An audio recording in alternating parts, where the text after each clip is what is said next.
Everyone, this is Rita, and I am so pleased to be here today with Judith and Kathy to talk about, from a family's perspective, group homes and our individuals and loved ones with intellectual and developmental disabilities living in group homes and what their experience has been. So, Judith and Kathy, thank you so much for being here. And I just want to ask you, a few questions just to get the conversation going. But first, let us know what made you come to that decision that it was time to transition your sons and daughters into a group home setting. What was that decision making like? Judith. Well, for me, for the youngest boy, it was a matter of his aggression. It was getting more intense, and I'm in my 70s, and so I was afraid he was going to knock me down and hurt me so that I wouldn't be able to take care of my other boy. And so we decided that the time had come, and after several visits to the emergency room, not for me, but for him, and time in a crisis home, we decided it was time that he had to be placed in a group setting and where there were more people around to help. And for the older boy, I got sick 2 years ago, and I wasn't able to take care of him. And so we decided it was time for him to move into a group home. And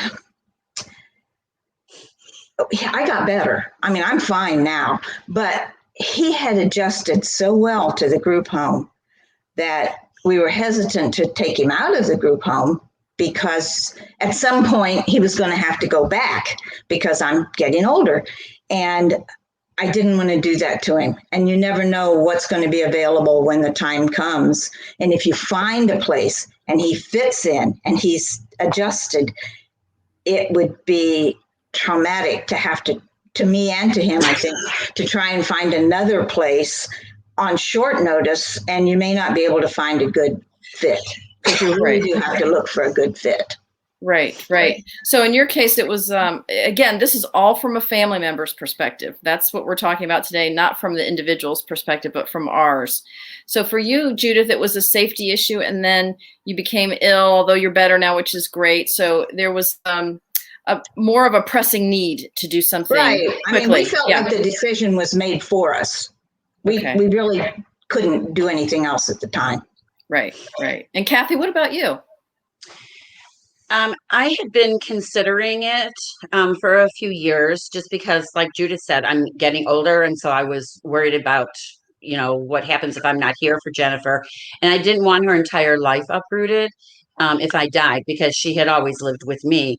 And so I was looking into things, and she had gotten really sick, and with her being nonverbal, it was very hard for her to communicate with us what was really going on.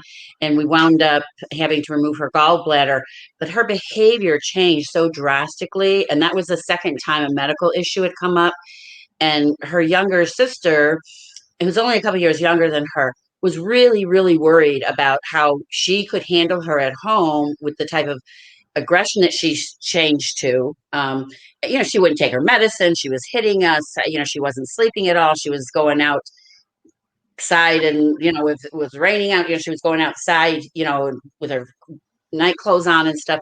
So we really had a heart-to-heart talk about what would happen when I was gone, and so that's when I started really looking into it. And I'm very fortunate that I was looking into like changing my house into a group home, but the opportunity came up, and a dear friend called me and said, "Hey, there's going to be an opening in a house where her daughter is. Would I be interested?" And I jumped on it because, like Judith said, you never know if there's going to be something available. You don't know where it's going to be, how compatible the roommates are going to be, and all of that kind of stuff. So I was very fortunate in that from the time that I really started like looking into it, and then, well, not just from the time that I knew that health-wise Jen was going to be okay, it wound up being like 8 months before we got approved for her to move into the group home. So it was still a long time. Okay. Very long time. It's just a long process. It is. It Okay. So is. Absolutely. just to let folks know, you have two grandsons that both have autism, and Kathy, you have an adult daughter that has Correct. Down syndrome. Correct. Yeah. Hmm. Wondering. And, Okay. and my daughter is nonverbal. And yes, limited ability to communicate. Right. Right. Yeah, Right. and mine also. Okay. So Kathy, for you, it was kind of almost right place, right time. The timing was just perfect, it sounds like. Yeah. Correct. Yeah. Correct. So talk about, without, I know it might be hard without giving names of provider agencies. So let's try not to do that. But can you talk about how did you find the right provider? And how did you feel comfortable? You know, what kind of things did you ask them? Or was there, what was that process like? Well, in my case, I had worked with that agency forever. My boys had gone to some of their programs and everything, so it wasn't anything new. And they just happened to have an opening when my younger boy needed placement, and it just I I've been lucky all along with the care. And I know I'm lucky. I know all those other people who look for homes and try and find things. And somehow these just fell in my lap at the time I needed it. And so for him, that that worked out well. And for my other boy, when I started looking for him, I contacted his support coordinator, and she helped me find the right setting for him. And she gave me a couple of places, and I checked them out. And one, which I thought sounded wonderful, until they said that he would only be able to come home 26 days out of a year. And that was not acceptable for me. I could not imagine 26 visits in a year. And so I rejected them immediately. Okay. But the other one, we did find one that worked out well, and he has roommates that he's okay with, and he loves the staff. And they have a great staff who just seem so committed to the guys. That's great. Great to hear. What about you, Kathy, in the selecting a provider? I can't say that I this was already set up with the provider, this group home. Other people had lived in it, so it was just a matter of moving people out and moving people in. But it had to go through the process of getting reapproved and everything. It was ridiculous because it had been a group home already for, I don't know, probably 15, 20 years. And it's just a regular apartment. I mean, it's a 3-bedroom apartment. It was not anything real different. So when it came time to really like do everything, Jennifer actually communicated to me that she wanted to move in with friends. Prior to that, she wanted to live with me. But now all of a sudden, she wanted to live with friends. And so the timing was right for everything just to come together, to give me a lot of peace of mind, to do what she wanted, I felt, and all of that. So as far as the provider, that was kind of there. But what I did is Jennifer has always had a pretty active schedule of, life things that she does. I think, has lived a very good life. And so I went to a meeting with them and said, okay, here's her typical schedule with all the different activities that she does. And if she can still do these things, being in a group home, then let's talk. If not, then we're done. Because I don't want her entire life to change because she's moving into a group home. So they assured me that she could still participate with Special Olympics, and she could still participate with the Miracle League Baseball. She's worked over 11 years at Publix, 3 days a week. And I had, of course, before that, initially been driving her and providing a job coach. And then she didn't need a job coach really anymore. But I was working, obviously, so she still needed a way to get there and back. And they assured me that they would do all of that. And so once I knew that she could still like do these things that she truly, truly enjoyed doing, that gave me then the confidence to go further ahead with it. But it was still scary. Yeah. So what was it scary? It was in the horrifying. first, yeah. In the very beginning, that first week, what was that first week like for you? You know what? This is really, Judith probably has the same thing. Jennifer was fine. She was so excited. And she, like, at that time, she only had one roommate. and she's known her since we moved to Georgia. So she was excited. She actually would sign, she signs with me. And so she actually would like sign with me that it was time for me to go home, which Mhm. just kind of like hurt my feelings. I'm like, you've lived with me for 27 years and now all of a sudden, you don't need me. And I'm not going to lie, it was much, much harder on me than it was on her. And I can't tell you the number of times I left her apartment and I cried on the way home because, in ways, I felt like I was giving up my child. I felt like it was my responsibility to raise her. There's a lot of guilt that comes with placing your child into any type of a group home or facility or host home or whatever. Because she's my child and I'm the one who's supposed to be raising her. And so it was hard. I would say probably at least the first month. And then even after that, I mean, and she's still to this day, she's lived there now for 7 years, and she's still to this day, like we usually go to church together. And when she's done with me, she'll tell me she wants to go home. you know, I love that. I love well, that. then What I about don't you, you, Judith? Yeah, During I love COVID, it. don't you want to we stay could with only me? have, oh, during COVID, we could only have porch visits Oh. with Chris, and he would look at me and he'd say, "I'm done with you now," and he'd turn around and walk it back in the house. Oh, It's that's cute. great. They're just honest. And he was Yeah. done. I know. That's the one thing about our kids. They are honest. I mean, it is no, there's no politeness or beating around the bush. No. Yeah. All right, that's Even now, awesome. there's times where I will ask Jennifer if she wants to sleep over at my house, and sometimes she does, and sometimes she doesn't. Sure. But Yeah. I let her make up her own choice. I mean, she's an adult. She's 33 years old, and she can make, her own choice. So, Right, right. So, and what I know, I'm sure it hasn't been absolutely perfect, but what's the communication? You all are both very proactive, I know, and advocates. What's that communication been with the provider organization if there's been a blip here or there? I mean, what can you recommend to families so they can have that open line of communication? Well, I think a lot of that falls on the families. Because I would say with both agencies that I have, communication could be better. Absolutely, it could be better. They don't always tell you things that you feel like they should. Um, but if you keep at them, persistence pays off. And they get to the point where they know if you're the parent who's going to be involved, like some of the guys in the homes, their parents hardly even visit. And we're there every Wednesday and every Saturday. And so if you're persistent, they're much better at telling you things. And that's important. I mean, you really have to keep at them. At first, when Jeremy was in the first in the home, I was not real happy with the whole situation.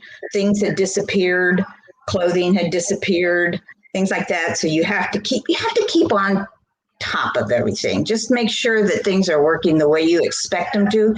And if they don't, you have to tell them. You have to be blunt. If the things are not going the way you need them to go, you have to say, "Hey, this isn't working. We need to do something about it." Okay. And they're generally pretty responsive. But communication could be better. I still think that. Kathy, what about your experience? Yeah, personnel changeover is an issue. And I don't like that the agency doesn't tell me that we have new staff always in the house, or the house manager doesn't always tell me. We've been pretty stable with staff now, though, for quite a while. And so that makes it easier. I will tell you, though, that in the 7 years Jen has been there, we've had 3 house managers, and everybody does things a little bit different. And I agree 100% with Judith that the more involved that you still are, or the more that you're checking on things, the more that they know they have somebody else to answer to. I think that they're much more responsive. It's a shame that it has to be that way, but we happen to have 3 very involved parents in my daughter's group home, and so one of us is always checking on things and doing things, stuff. And we take care of the girls and their staff. I mean, if there's something, they just needed a microwave, and the Yeah. three parents will just, no hassle, we're going to go get a microwave. Um, so we, as a cohesive group of parents, we're together and we expect certain things and we communicate with one another. I mean, we talk to one another outside of things. One of the people I was good friends with to begin with, but one of them I didn't know at all. One of the girls' moms. And so, but we've all gotten together. We've talked about things. These are our expectations. These are what we want going on in the home, and that kind of stuff. So I think communication is key, but I think that as a parent, as long as somebody is checking in on things, that you're going to be okay. It's if you kind of like, okay, my hands are washed here, this is all yours, that I would be more concerned, with that. And then with some agencies, I mean, I've complained about staff before.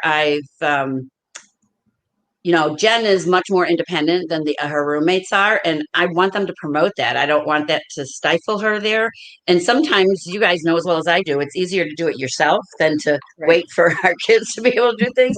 But that's not the point. The point is that they need to learn how to do these things. And so I think communicating our expectations to them has been good too. So I think communication is key with the agencies. With any agency that you go to. So you've been overall pleased with the process, and were there any kinks in the beginning, that you can advise parents to be prepared for? Also, your adult children were in their late 20s or kind of mid to late 20s when they transitioned. Is that true? Well, Chris was already in his 30s. Oh, 30s. Okay.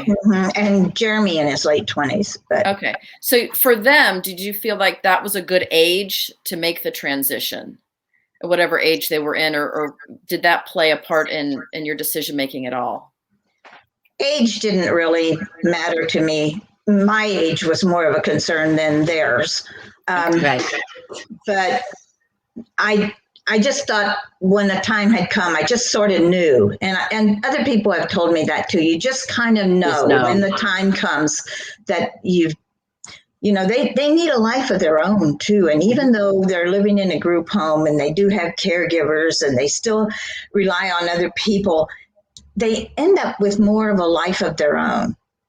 And they can't always have that, because no matter how hard you try to let your kids grow up, when they're living in your home, they're still your baby. And other people, they're not anybody else's baby. They're a person who needs to be independent. And I think they do promote that. I mean, even little things like clearing the table instead of just jumping up out of their chair and walking into another room. It's just the little things that they make them do that you would do for them, maybe. And you shouldn't, but you do. Right. I do have to sometimes talk to the staff, or when I've observed something, talk to them about, you know what, she can do this. Don't, she'll take advantage of letting you do things for her at times if she can. I mean, she's human and that's human nature, I think. So, I think that I don't know. I guess I just think that she was ready. She wanted to live with friends. And I agree with Judith. I mean, she was 27 when we did this, well, when she actually moved in. And so I don't know. I just felt the timing was right, especially after having such a medical crisis where I wasn't able to really get her to do what I needed her to do. I mean, I had to call an ambulance to get her to an emergency room because she had stopped eating and drinking. And so it was a very difficult situation that generated that conversation about what's going to happen when I'm gone. And I'm getting older, I worry about when I'm gone, what's going to happen to her then. And she has her father around who says that he would take care of her. And she has a sister, but I've also been very cautious of making sure that my younger daughter understands that she is her sister, not her caregiver. Whatever role she wants to assume is great, but I would never expect or demand that of her because they're siblings. They're not, I was the one who had the child, not her. so I think that you have to do what's in your own good conscience. I don't think now Jennifer doesn't have the behavior issues and all of that, and she's not typically aggressive. And so her living with me was not a big deal, but it was still a commitment. I mean, you still can't leave them alone. You can't, um, you have to go get them from someplace, so you have to make sure that you're feeding them. And so your role as a caregiver lasts for as long as you have your children. And Right. it's not the same as your typical developing child because they're going to want more independence and stuff right away. Whereas you're always going to be taking care of your child. Um, and like I said, just getting older, I mean, was a concern. Whereas right now, I feel very comfortable that if I died tomorrow, Jennifer's life would go on. The only difference is she wouldn't be able to call me and FaceTime me, and I wouldn't be able to go and take her out. And So so those that must bring you a lot of peace, Kathy. Oh my gosh, it was this huge weight lifted off of my shoulders. And the fact that she really likes it there was icing on the top. I just knew it was the right time for her and for me. And I'll be honest, you guys know that I went to Alaska for what was supposed to be just 1 year and turned into 4. But the only reason why I was able to do that is because of Jennifer adapting so well to living in her apartment and wanting to be there. I mean, she was very comfortable. She was very confident. Um, you know, it was a good arrangement. It was a good arrangement. So you all both talked a little bit about some aggressive behaviors that popped up prior to them moving out. Did those behaviors improve once they moved out, or did they continue? And how closely are you working with the staff there to to help everyone involved manage those challenging behaviors? Well, our behavior with my youngest boy was intense, to say the least. I can't tell you how many times we had to call for help. And he did definitely improve. And I don't know if he just improved or, I mean, what happened, why he suddenly is not as aggressive as he once was. He still has periods when his behavior is a little rocky, but not like it was when it was time for him to move. Okay. He's definitely is so much better. And my other boy, he doesn't really have that much aggressive behavior to begin with. That's not been his problem. Yeah. So, but the younger one he's definitely improved a lot. That's great to hear. Much physical attacking of people. It's different. Like when he was having such a hard time, I mean, he was really hurting people, knocking them down and hitting and kicking and just everything that you can think, pulling hair, everything. But now his behavior is a little bit, still has behaviors, but like he'll just take your finger, he'll grab your hand like he's going to hold your hand, and then he'll take your fingers and start bending them back. But you can stop him easily. Okay. Whereas before, when he would just haul off and hit you and you didn't even see it coming or know why it was happening. But now when he starts with taking your fingers and starting to bend them a little bit, you can just go, no, and take your hand away. Okay. So that's definitely a big improvement. Okay. That's great. Kathy, was there a shift or a change when Jennifer was on her own? Did that improve things or escalate them? Yeah, or neither? No, like I said, her behavior issues were really from a medical issue that she wasn't able to really communicate with us. So once we had that taken care of, she had to have her gallbladder out. Then her behavior went back to normal again. Okay. She is very opinionated and she can be pretty obstinate about things. And so, sometimes like I'll have the staff call me like, okay, we need to leave, and she won't come out of her room, and I'll talk with a real stern voice with her and say, you need to get up there right now, and I can usually get her to do the things that I want her or need her to do. The staff has learned, and I have talked to them about how to deal with her. She's not the kind of person that you can say, now come on, Jen, you need to come with me. And she's just going to 100% blow you. agree with that. Yeah, she's just going to blow you off. Like, okay, I'm like watching this video here, which I've seen 1,000 times, but this is what I want to be doing right now. And so she's just going to ignore you, or she'll tell you no. It's ironically, one of the few words that she can say. So I think it's been good for both of us. I will say that it was very after. I'm a big inclusion advocate, so Jen was always included in school, and we moved here when she was in 8th grade, but I put her into 6th grade classes, and so that was an awkward time. I never would have moved her in hindsight that late in the game for her, because she had some real genuine friends up in Chicago area, and she was never able to really build that back down here again because she didn't grow up with all of the kids here. But I have no regrets about it. And like I said, it was a big relief in ways that I know that she's going to be taken care of. That 26 days that you were talking about, Rita, that's because the government, in their infinite wisdom, only pays for, I think it's 28 days of care a month.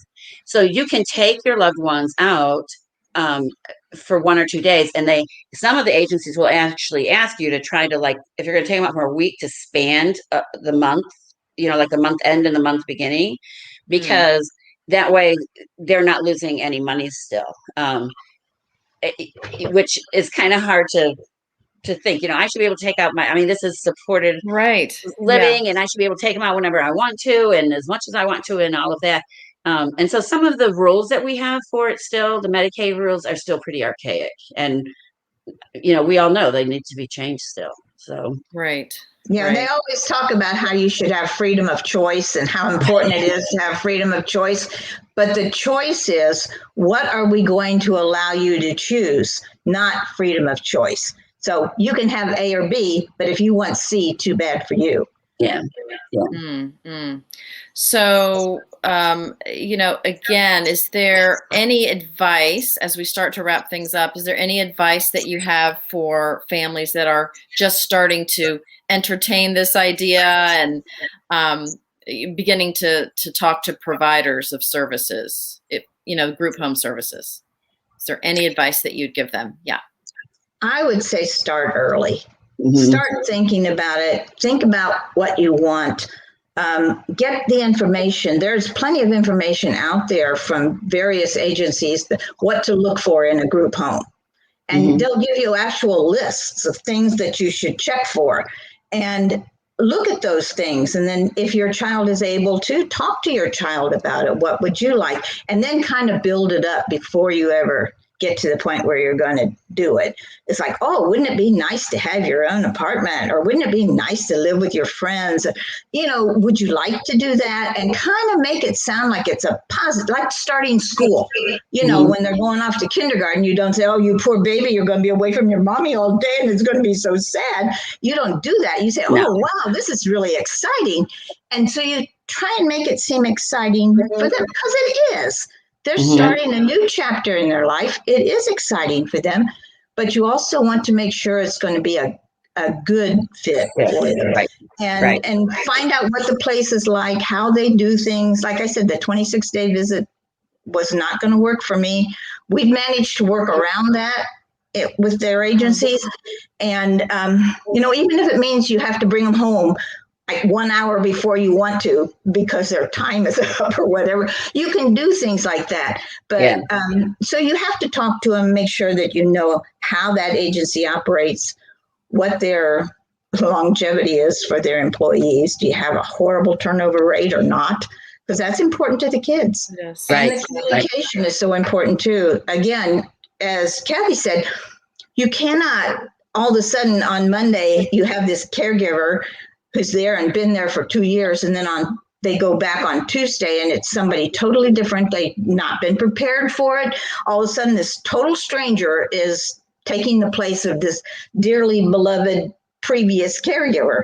Right. So you really have to give yourself time to find that right place. And you said start early, so meaning at just transition. Looking into what kind of things are involved in it. Like I say, get the lists, know what's involved. Is your child really ready? What do you Mhm. need to do to prepare your child, and be prepared yourself?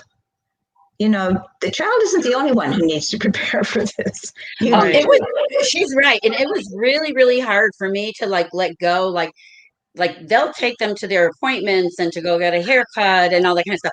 Well, that has always been my job. And so that Mm. was, and it's still sometimes The I, doctor appointments are rough. because you want to be there and yet Yeah, Mhm. you want them to be able to handle it and stuff. And so, there's kind of a crossover where it was a real growth period for me. I'll not lie. It was, and I still, after 7 years, I still sometimes struggle with it because I'm the in charge person. I mean, Yeah. I'm the one who's always had to advocate for her. And so if I don't go to those appointments, how do I know what's going on? And, that kind of stuff. So, and I will say that, like, even if the agency like needs to take her to the doctor, like they will call me and talk to me about it or send me a text or something. So I feel like I'm well informed. One thing that I think Judith hit on, you just kind of have conversations. And I would say that should start sometime in their early 20s, probably. And it's going to depend on your own child and how independent they are and how independent they want to be, or you needing to, for various reasons, you needing to have somebody else involved with their caretaking. Um, I think that you need to start talking about it early because it's not something that just happens overnight. And so you need to be able to see where they are with it. And like I said, initially, Jen didn't want to move out, but when she did, there was no looking back. I mean, she has never, even while I was gone in Alaska, I was like, "Do you want to move back home with mom?" No, no. She has never said she wanted to move back home with me. In all honesty, she's told me she wanted to go home. She's told me to go home before, but she has never wanted to move back home, which I take that as a win in my book. Yeah. Because that's what you want for your kids is for them to be as independent as they're able to be and to be happy and leading active lives, and stuff like that. So it's what I can.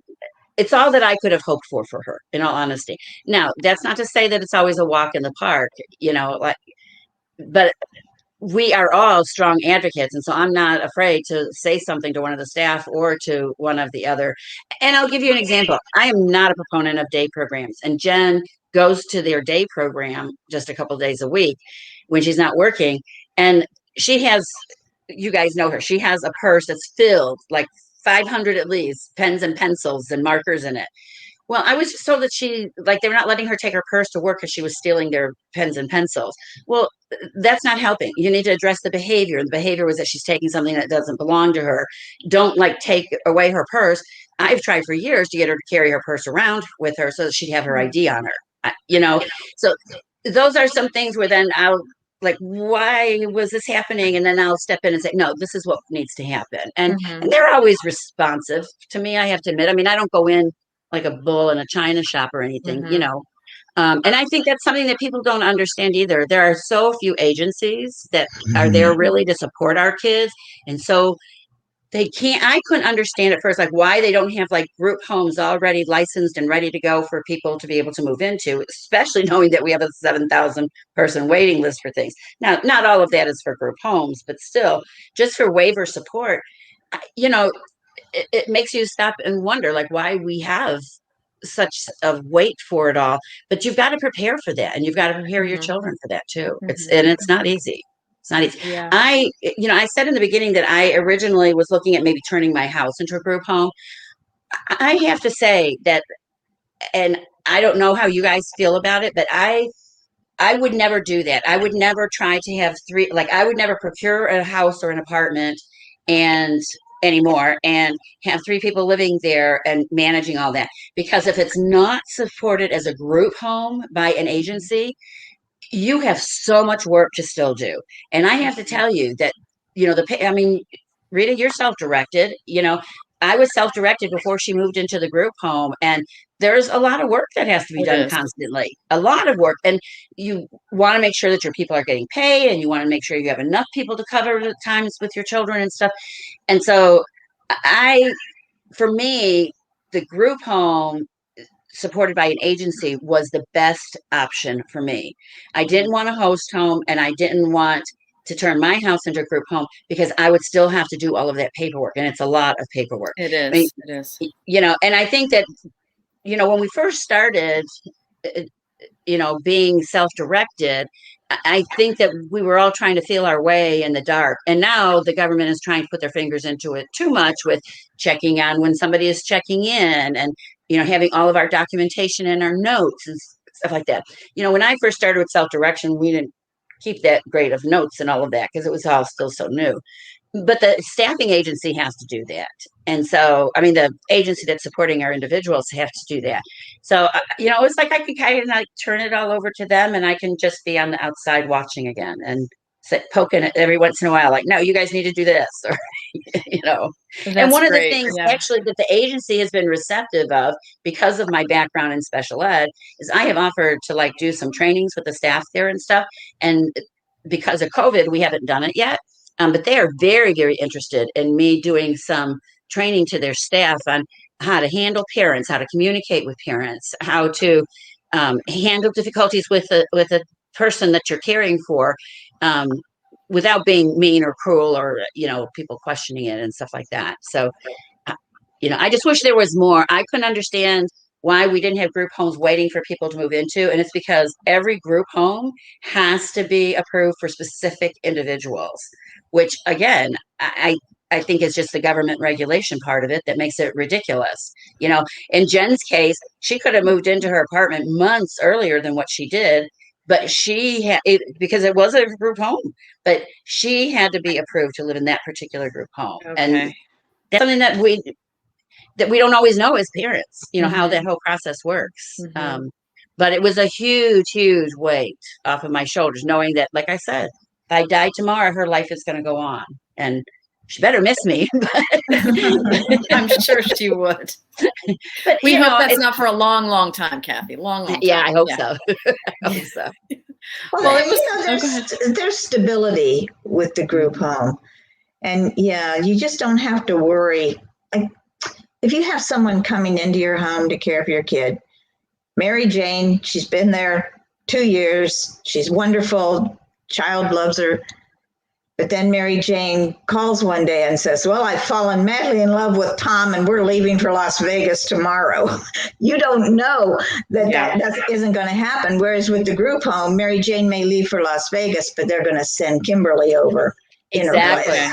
Yeah. Okay. And even if you do a CLS home, like a friend of mine has 3 people living in an apartment, and that happens even though the agency supports the people to be there on